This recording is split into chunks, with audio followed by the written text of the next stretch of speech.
Assalamualaikum. Waalaikumsalam. Pak. Apa kabar semuanya? Baik. Sebelum kita memulai pembelajaran kita pada hari ini, baiknya kita berdoa dulu ya. Ketua kelas pembinaannya. Berdoa mulai. Bismillahirrahmanirrahim. Rabbi zidni ilma warzuqni fahman. Amin. Kita absen dulu sebelum kita mulai pembelajarannya. Alvin, Hadir. Tora, Hadir. Kevin, Izin, Pak. izin kemana dia? Nggak tahu.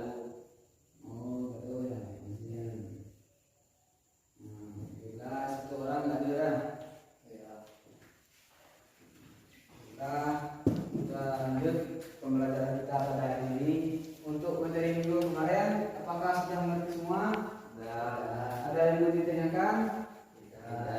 Sudah paham? Alhamdulillah, kita sudah paham. Kita lanjut materi kita pada hari ini, yaitu tentang tingkat keanekaragaman hayati di Indonesia. Yaitu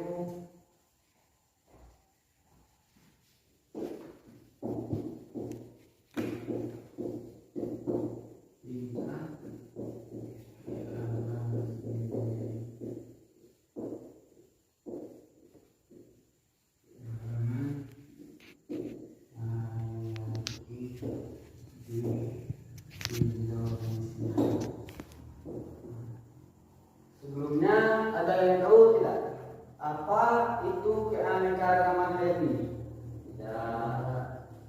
Nggak ada yang tahu apa itu keanekaragaman hayati? Jika tidak tahu, baiklah saya akan menjelaskan tentang keanekaragaman hayati.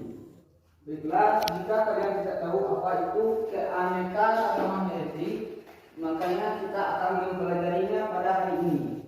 Yaitu keanekaragaman hayati yaitu merupakan keanekaragaman organisme yang menunjukkan keseluruhan atau totalitas variasi gen, jenis, dan ekosistem pada suatu daerah. Paham? Sejauh ini apakah kalian sudah paham apa yang disebut dengan keanekaragaman hayati? Selanjutnya keanekaragaman hayati ini dibagi menjadi tiga tingkatan. Apakah kalian tahu apa itu? Keanekaragaman hayati.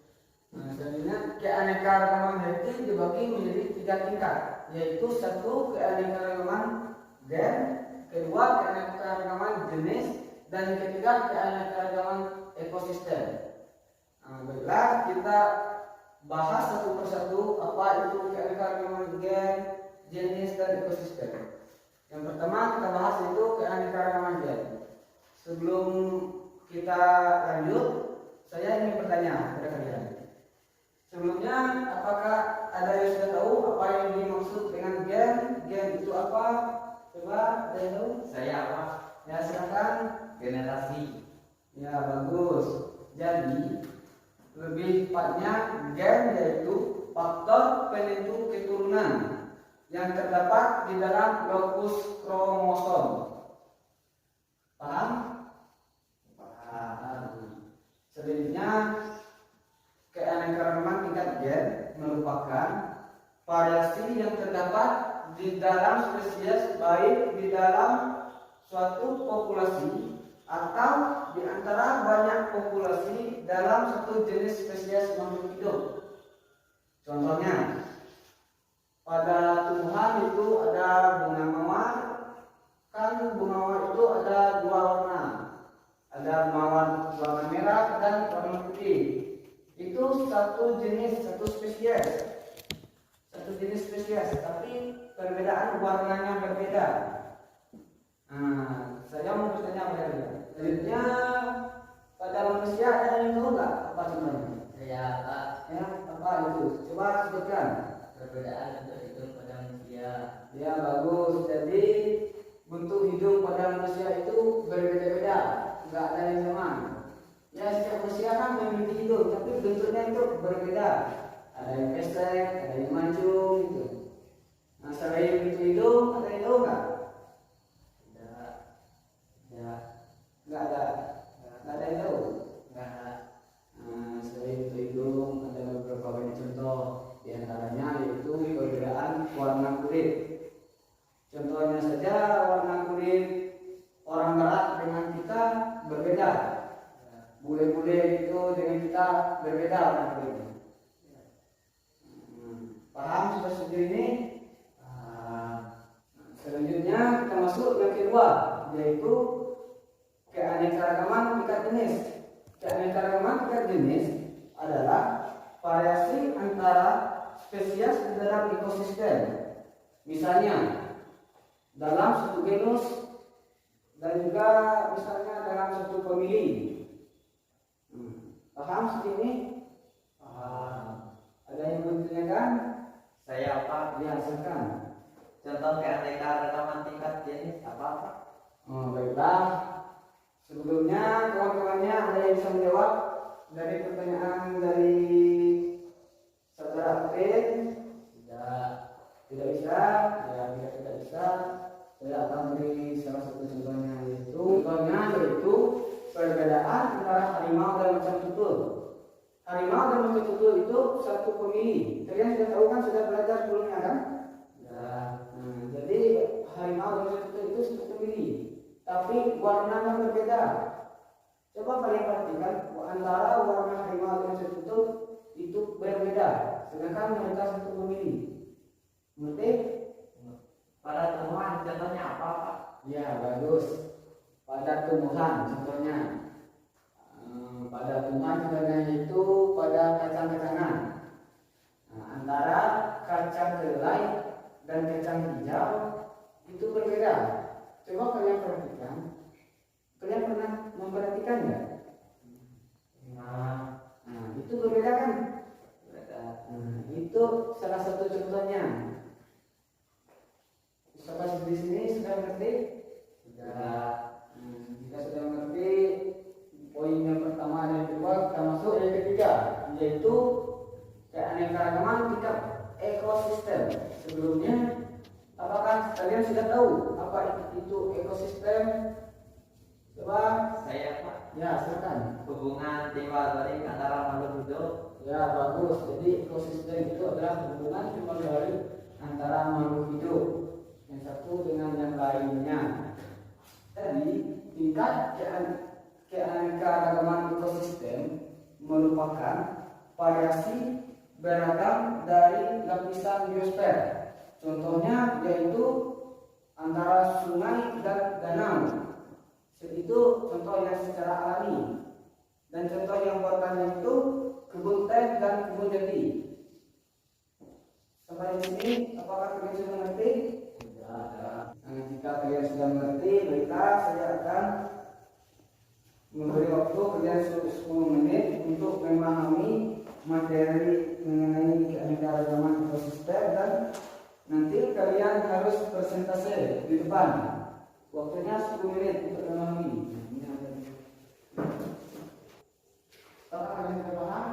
Belum. Waktunya tinggal 2 menit untuk memahami materinya. Setelah itu kita presentasi lagi. Baik, Pak. Ya, waktunya sudah habis, 10 menitnya sudah lewat itu. Nah, sekarang waktunya kalian presentasi ke depan. Nah, sebelumnya ada yang mau presentasi ke depan, silakan tunjukkan tangan. Saya, Pak. Ya, silakan.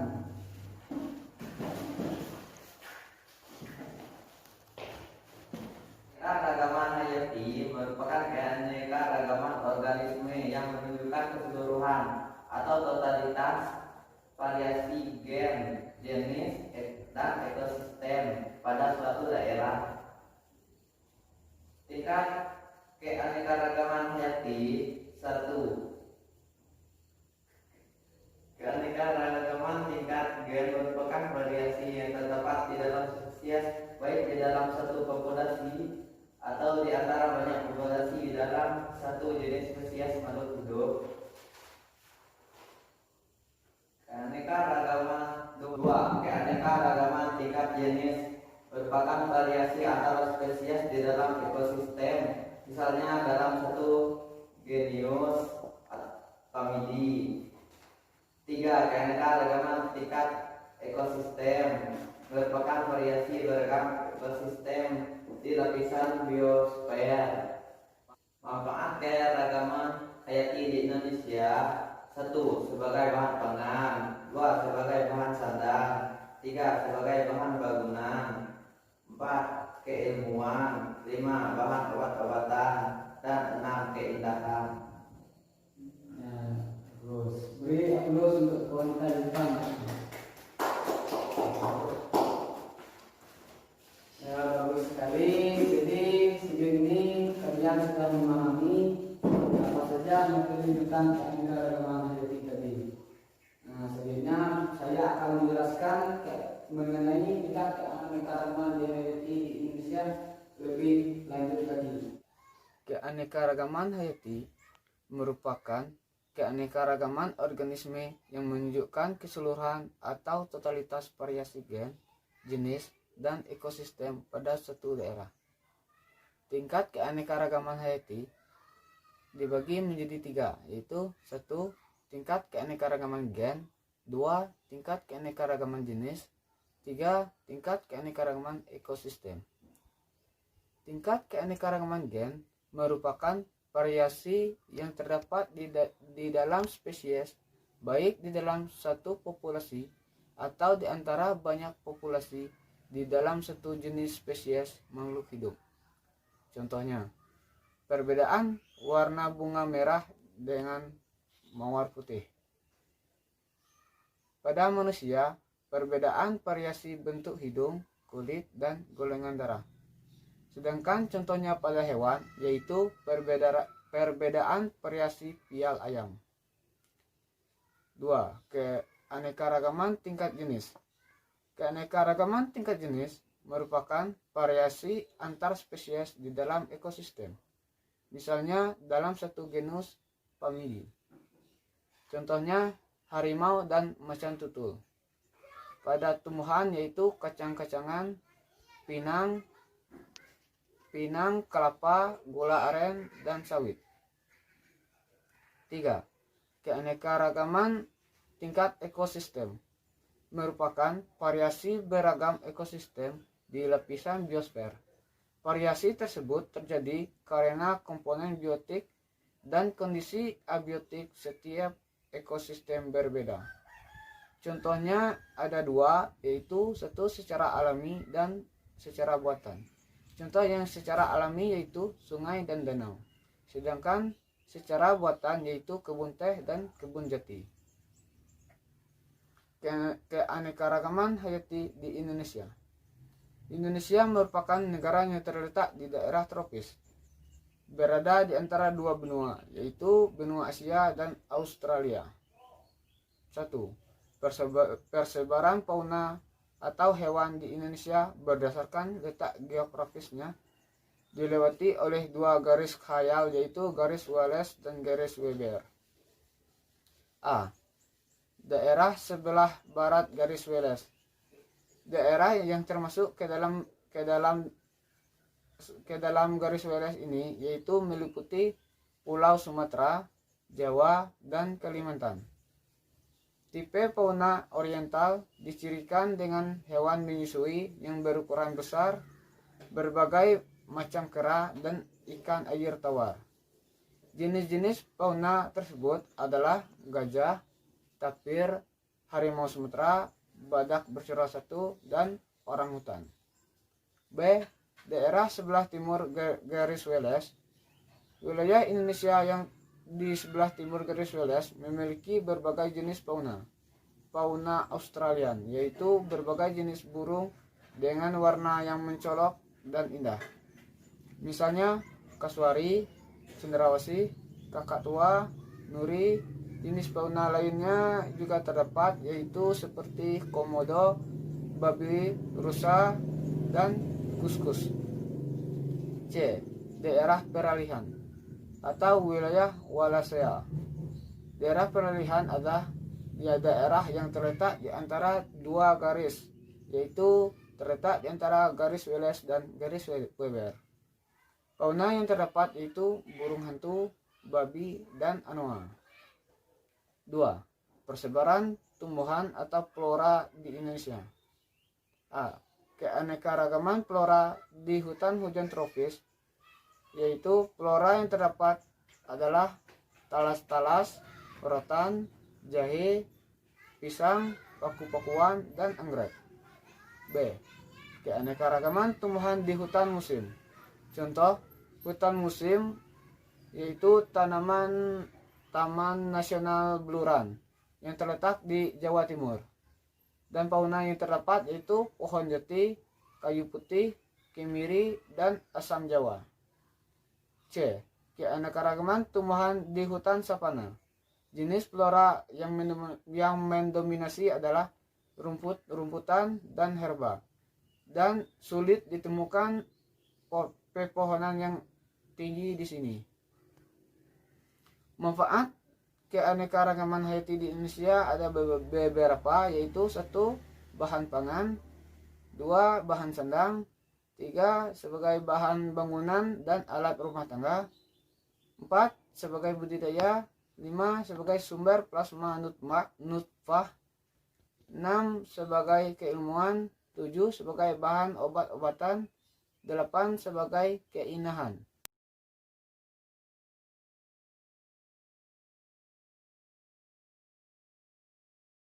Apakah sebelum ini kalian sudah memahami tingkat keanekaragaman hayati di Indonesia seperti yang saya jelaskan tadi? Apakah sudah paham semuanya? Tidak. Ada yang mau ditanyakan? Tidak. Jika tidak ada yang mau ditanyakan, kita masuk ke kuis. Kalian harus mengisi soal kuisnya. Ini soal kuisnya dan isi. Waktunya 10 menit untuk mengerjakan soal kuisnya.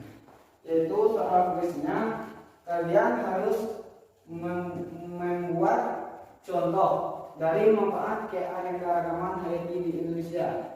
Misalnya, seperti yang telah dijelaskan oleh Andri tadi. Contohnya seperti sebagai bahan pangan. Sebagai bahan pangan itu ada beberapa bagian. Itu misalnya bahan makanan. Bahan makanan contohnya itu padi, ada jagung, gandum, dan sagu. Untuk tugas kalian harus memberi contoh masing-masing dari manfaat-manfaat itu yang dijelaskan tadi. Sampai di sini sudah mengerti? Waktu 10 menit untuk kalian mengerjakan soalnya. Waktunya tinggal 5 menit. Apakah sudah selesai? Belum. 5 menit lagi. Kerjakan soalnya dengan teliti. Coba kalian berpikir itu apa contohnya seperti yang disebutkan tadi. Jika ada yang mau ditanyakan mengenai soalnya, silakan bertanya. Ya baiklah, waktu untuk mengerjakan soalnya sudah habis.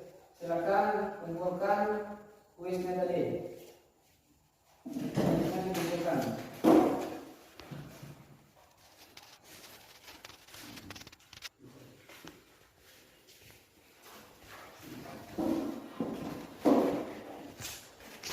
Nanti minggu depan saya akan berikan nilainya, saya akan koreksi. Apakah kalian sudah memahami mengenai materi kita hari ini? Tidak. Ada yang mau ditanyakan? Tidak. Jika tidak ada yang mau ditanyakan, saya kasih tugas untuk minggu depan, yaitu ada 2 soal.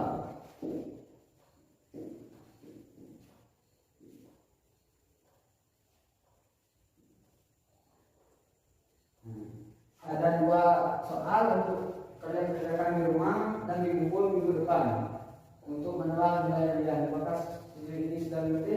Sudah. Ya, baiklah. Jika tidak ada yang mau ditanyakan, yang sudah mengerti, saya rasa pertemuan kita pada hari ini cukup sampai di sini, dan saya tutup pertemuan kita hari ini mengucapkan hamdalah. Alhamdulillahirabbil alamin. Ya, sebenarnya kalian boleh istirahat. Assalamualaikum.